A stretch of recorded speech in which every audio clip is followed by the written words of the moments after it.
Government is always trying to fix its last solution. And I'd say that those two sentences for me epitomize the failures of the regulatory overreach that we see quite often with the management of the national forests.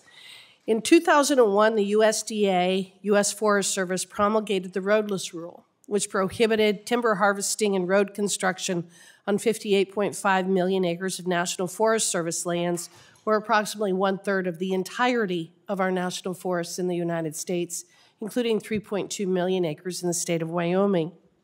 Despite the GAO report stating that such an action would limit the Forest Service from safely thinning dense forests or improving resistance to insects and diseases that otherwise kill trees, thereby adding to fuel loads, the agency moved forward with the rule. I have the GAO report. It was issued in November 2000, and there were several very important, very important information included in there, including the fact that the Forest Service recognized at the time that should the rule be adopted, it would prohibit the construction of roads, even if such a road would help the agency to restore and maintain desired ecological conditions. The road also would not authorize road construction or reconstruction in inventoried roadless areas to restore and maintain ecological sustainability. And national forests could generally not construct a road to thin stands of trees and mechanically remove underbrush and dead vegetation to reduce the risk of uncontrollable and potentially catastrophic fire, or to improve the forest's resistance to insects and disease that otherwise could kill trees and add to fuel loads. There were numerous national forests throughout the country that were extremely concerned and opposed the roadless rule because they recognized what it would do. And in fact, we now know what it's done, which it is responsible for the catastrophic forest fires we've seen, and it's also responsible for the pine beetle outbreak that we have suffered in the interior West. According to this report, officials on several national forests included in our review voiced concerns about the long-term impacts of the roadless rule. For example, officials on the Route National Forest anticipate an outbreak of beetles resulting from a catastrophic windstorm in 1997 that felled 13,000 acres of trees in or adjacent to roadless areas on the forest. They believe that the preferred alternative, the roadless rule, would not allow them to construct the roads necessary to remove trees in roadless areas that in the future may become infected by beetles currently living within this deadfall. And in fact, Chief Moore, that's exactly what has happened, hasn't it?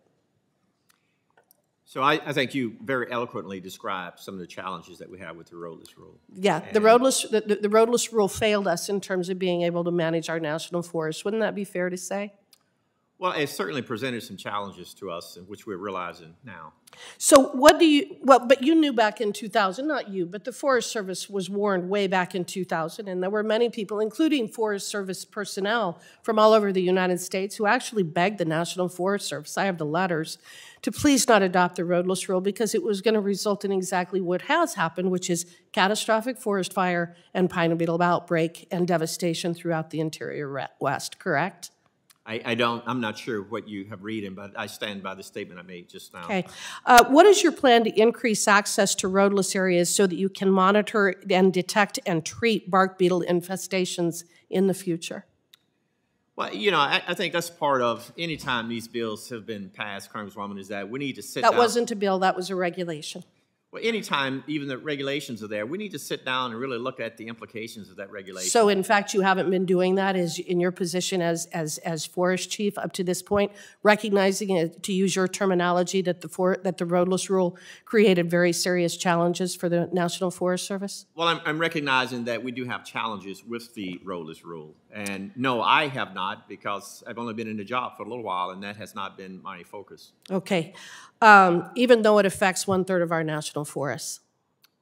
We have gone on record saying that our forests need to be managed, the vegetation needs to be removed because it contributes to disease and insect outbreak as well as wildfires. On a related note, yes or no, is it a priority for you to ensure that Western states that are vulnerable to extreme wildfires have streamlined tools to increase the pace of wildfire risk protection? Yes, all forests. And is Wyoming a Western state? Yes. The Wyoming delegation sent you a letter on March 15th, 2023, asking as to why we were excluded from the Management Commission and the 10-year strategy that you have put together. Will you add Wyoming to the Wildland Fire Mitigation Management Commission and 10-year strategy? So we're always looking for ways to improve what we're doing, Congresswoman. But let me, if I could, just address Wyoming. Even though Wyoming does not have one of the 21 priority landscapes yet, we are putting $10 million in this year's budget toward Wyoming, trying to protect some of those areas. $10 million for 9.2 million acres of land? The gentlewoman's time has expired. The gentleman may answer the question.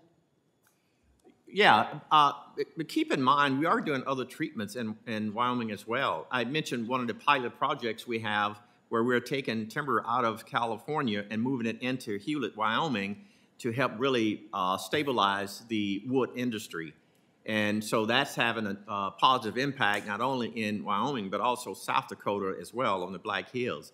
So we are recognizing the need to do a lot more than what we're currently doing all across But that the isn't West. treating our national forest. I would request that you respond to our letter in writing, please. Sure. Yes. Thank you.